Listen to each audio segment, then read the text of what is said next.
तो बिहार सरकार शिक्षा विभाग के ACS doctor S Siddharth sir के द्वारा एक पत्र कह लीजिए या निर्देश कह लीजिए जारी किया गया है बिहार के सभी शिक्षकों के लिए।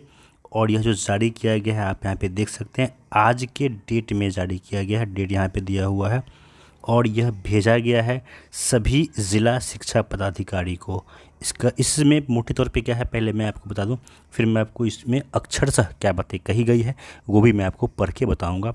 मोटे तौर पे इसमें बातें कही गई है कि विद्यालय संचालन में जो भी शिक्षक है उनका क्या दायित्व है विद्यार्थियों के प्रति, स्कूल के प्रति, इसके बाद अभिभावक के प्रति उनका क्या दायित्व है, किस तरह से स्कूल को चलाना है, ताकि उनके ऊपर कभी कोई विभागीय अगर जांच हो तो किन बातों का शिक्षक को ध्यान रखना है ताकि उनके ऊपर कोई कार्रवाई नहीं हो। इसलिए मैं आप लोगों से निवेदन करता हूं, जितने भी शिक्षक हैं बीपीएससी टीआरई 1 टीआरई 2 हो या फिर आप नियोजित शिक्षक हैं, इस वीडियो को ध्यान से आखिरी तक ज़रूर देखिएगा।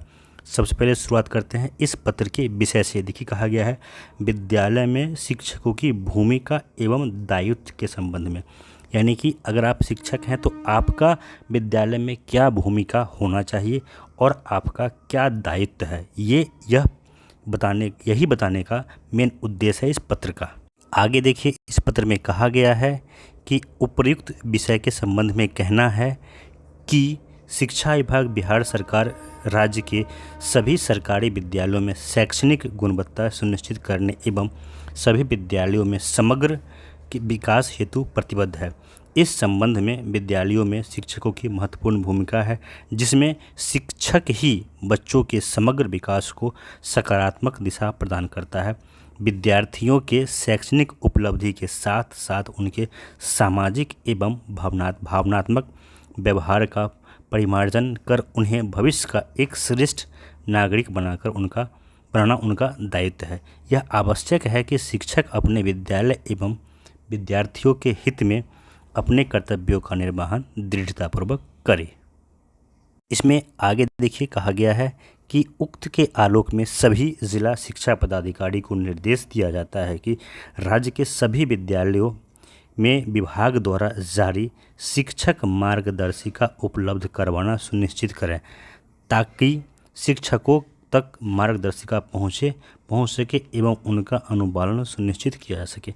अब देखिए इस पत्र के आलोक में सभी शिक्षकों को जिला शिक्षा पदाधिकारी के द्वारा एक शिक्षक मार्गदर्शिका उपलब्ध कराया जाएगा, जिसमें मुख्यतः क्या बातें होंगी ये देखिए यहाँ पे कहा गया है कि एक आदर्श शिक्षक मोमबत्ती की तरह होता है, वह स्वयं जलकर दूसरों की राह प्रकाशित करता है। विद्यालय शिक्षकों की भूमिका और दायित्व को 5 श्रेणी में विभाजित किया गया है। पहला है छात्र स्वरूप, विद्यालय प्रबंधन, कक्षा प्रबंधन, छात्र प्रबंधन एवं अभिभावक प्रबंधन। अब इसको डिटेल में इस पत्र में दिया गया है, उसको भी हम लोग आगे देखते हैं।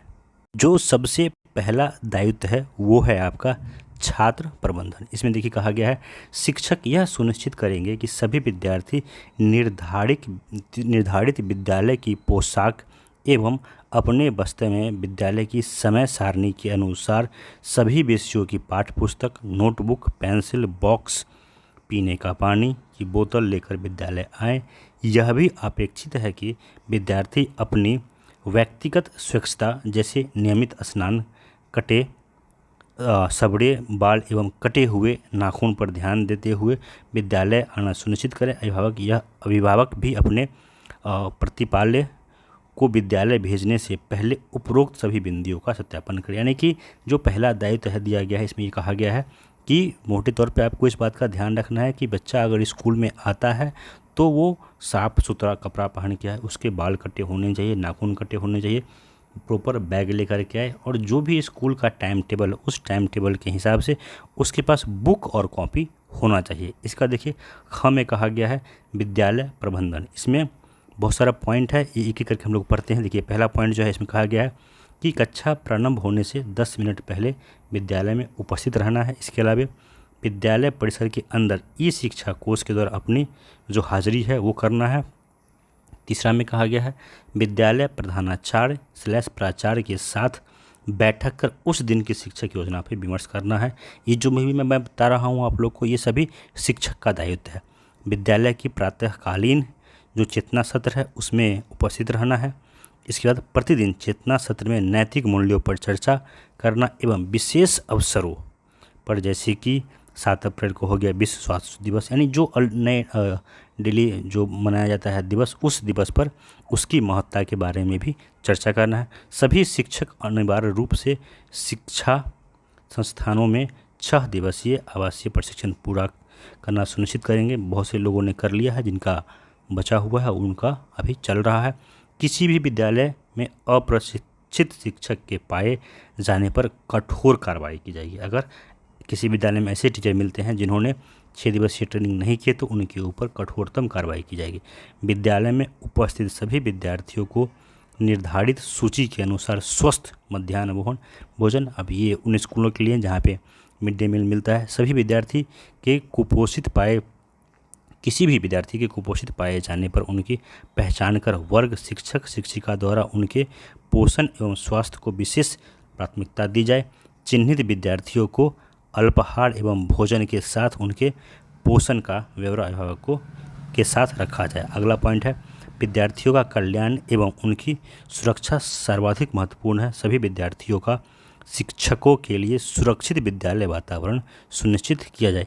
ये सभी दायित्व है शिक्षक का। इसके बाद देखिए इसमें आगे कहा गया है कि यदि विद्यालय में कोई ये बहुत मैंने जो पूरा पढ़ा है सबसे महत्वपूर्ण पॉइंट है। हर शिक्षकों को इस बात को पूरी तरह से गांठ बांध लेनी चाहिए कि यदि कोई पदाधिकारी अथवा सहयोगी शिक्षक परामर्शदाता विद्यालय निरीक्षण पर आए तो शिक्षक अपनी पाठ्य योजना, कक्षा प्रबंधन, पाठचर्या, पाठ्यक्रम, साप्ताहिक एवं मासिक आकलन एवं पृष्ठपोषण एवं शिक्षक अभिभावक मीटिंग जो कि पीटीएम है की समीक्षा करवाना सुनिश्चित करें। यानी कि इन चीज़ों को उनके सामने प्रदर्शित करें। अब बताएं कि किस तरह से विद्यालय का संचालन कर रहे हैं। शिक्षक अपने पक्ष को उपयुक्त प्रमाण के माध्यम से रखना सुनिश्चित करें।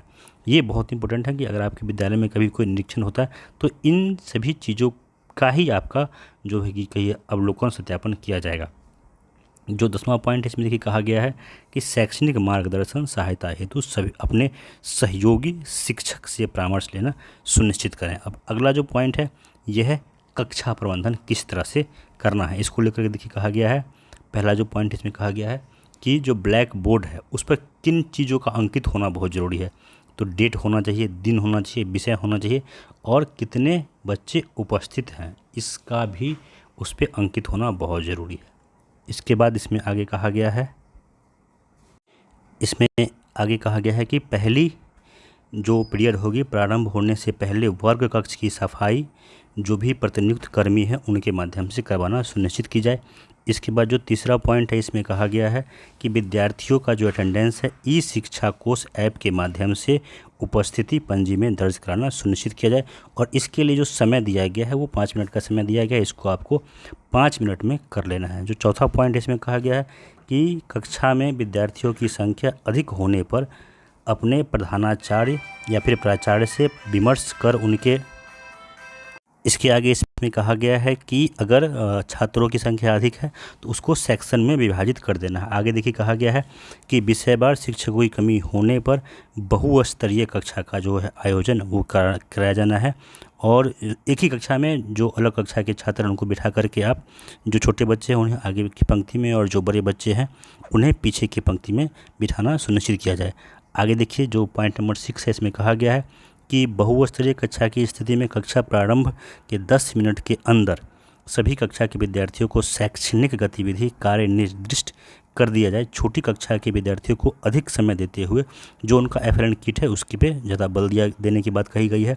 आगे कहा गया है कि शिक्षक द्वारा सभी विद्यार्थियों को नियमित रूप से विद्यालय की पाठ्यपुस्तक एवं वर्ग कार्य तथा गृह कार्य देखने हेतु लेखन पुस्तिका लाने संबंधी स्पष्ट निर्देश दिए जाएं। 8वां पॉइंट कहा गया कि विविध विषय के लिए एक ही लेखन पुस्तिका का उपयोग नहीं होना चाहिए। यानी कि आपको विद्यार्थियों को ये कहना है कि आपके पास सब्जेक्ट वाइज कॉपी होना चाहिए, एक ही कॉपी में हर सब्जेक्ट नहीं लिखना है। इसके बाद इसमें आगे कहा गया है कि पाठ योजना का दृढ़ता से पालन किया जाए। शिक्षक पाठचर्या एवं पाठ्यक्रम का अनुपालन करना सुनिश्चित करें। आगे कहा गया अभ्यास पुस्तक एवं लेखन पुस्तिका का अध्ययन करवाया जाना सुनिश्चित करें। साथ ही इसकी नियमित जांच कर संबंधित विद्यार्थी एवं अभिभावक को ससमय पृष्ठ पोषण देना सुनिश्चित करें। पॉइंट नंबर 11 में कहा गया है पाठ को जहां तक संभव हो सहायक शिक्षक सामग्री की सहायता से पढ़ाया जाए। आगे देखिए कहा गया है कि शिक्षक मार्गदर्शिका 1, 2, 3 का उचित रूप से अध्ययन करने का निर्देश पालन किया जाए।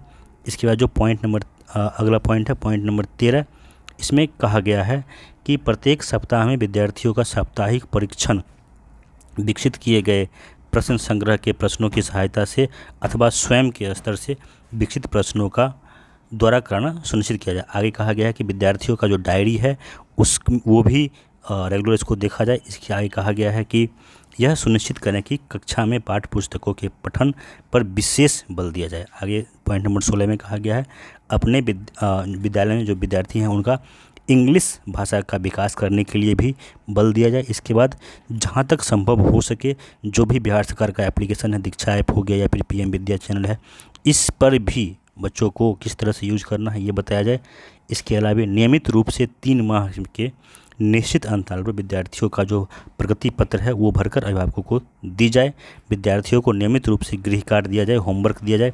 इसके अलावा इसके आगे अगर हम देखें इसमें तो कहा गया है कि जो हाफ ईयरली एग्जामिनेशन है वो भी कराया जाए। इसके अलावा प्रतिदिन घर के लिए विद्यालय छोड़ने से पूर्व अगले दिन का जो पाठ टीका है आपको 1 दिन पहले लिख लेना। इसके बाद जो चौथा और अंतिम पॉइंट है वो ये है कि आपको छात्र प्रबंधन किस तरह से करना है। इसके लिए देखिए कहा गया है कि प्रतिदिन चेतना सत्र के संचालन से विद्यार्थियों का जो सहभागिता है वो सुनिश्चित होना चाहिए। इसके अलावा हर विद्यालय में एक हेड गर्ल और एक हेड बॉय का चयन किया जाए जो बारी से जिन्हें अवसर दिया जाए, अलग अलग बच्चों को इसके लिए अवसर देना सुनिश्चित किया जाए। और जो हेड बॉय होंगे और हेड गर्ल होंगे उनके लिए बैच का ही व्यवस्था किया जाए। इसमें देखिए आगे कहा गया है कि सभी विद्यार्थियों को 4 समूह यानी कि 4 हाउस में बांटना है और इन लोगों का हाउस का नाम रखना है। यहाँ पे सजेस्ट किया गया है कि किस तरह से आप अपने विद्यालय में जो हाउस बनाएंगे उसका नाम रखेंगे। तो नदियों के नाम पे रखा गया है, किसी हाउस का नाम गंगा रख सकते हैं, किसी का यमुना रख सकते हैं। आगे कहा गया है कि यह सुनिश्चित करें कि कक्षा में सभी विद्यार्थी अपने जो उनका निर्धारित स्थान है वहीं बैठे। इसके अलावा जो विद्यार्थी स्कूल आते हैं उनका जो प्रॉपर यूनिफॉर्म में आए। इसके अलावा जो भी उनका ड्रेसिंग सेंस है वो सही हो, उनका बाल कटा होना चाहिए, नाखून कटा होना चाहिए। इसके अलावा देखिए जो अगला पॉइंट इसमें कहा गया है कि यह सुनिश्चित करें कि अपेक्षाकृत जो कमज़ोर विद्यार्थी हैं उन पे उनका जो प्रदर्शन है उसको बेहतर करने के लिए क्या कुछ आप कर सकते हैं। इसके अलावा यह महत्वपूर्ण है कि विद्यार्थियों की शैक्षणिक उपलब्धि के साथ साथ उनके सामाजिक एवं भावनात्मक कौशल के विकास पर भी ध्यान दिया जाए। वैसे विद्यार्थियों का पहचान कीजिए जो अपने सहपाठियों से और शिक्षक से कॉन्फिडेंटली बात नहीं कर पाते हैं, जिनमें कॉन्फिडेंस की कमी है। ऐसे विद्यार्थियों का पहचान करना है जिनकी अभिरुचि एवं शौक़ को जानें एवं वैसे गतिविधियों में संलग्न करें जिसमें वे सहज अनुभव कर सकें। सभी विद्यार्थियों के सामने चेतना सत्र में ऐसे विद्यार्थियों की एक एवं उनके छोटे छोटे प्रयासों की प्रशंसा करें जिससे उनका आत्मबल बढ़ सके। याद रखें विद्यालय एक लघु समाज है। यदि विद्यार्थी विद्यालय में आत्मविश्वास से भरा रहेगा तभी वह समाज में आत्मविश्वास से भरा रहेगा और वह एक सशक्त नागरिक बन पाएगा। तो ये कुछ गाइडेंस है जो कि जारी किया गया है बिहार सरकार शिक्षा विभाग के ACS डॉक्टर S सिद्धार्थ के द्वारा। और अब आप लोग को इसके आलोक में एक शिक्षक मार्गदर्शिका है जो उपलब्ध कराई जाएगी ज़िला के द्वारा, जिसके आधार पे आपको अपना स्कूल में पठन पाठन का कार्य करना है। दोस्तों इस वीडियो में इतना ही, धन्यवाद।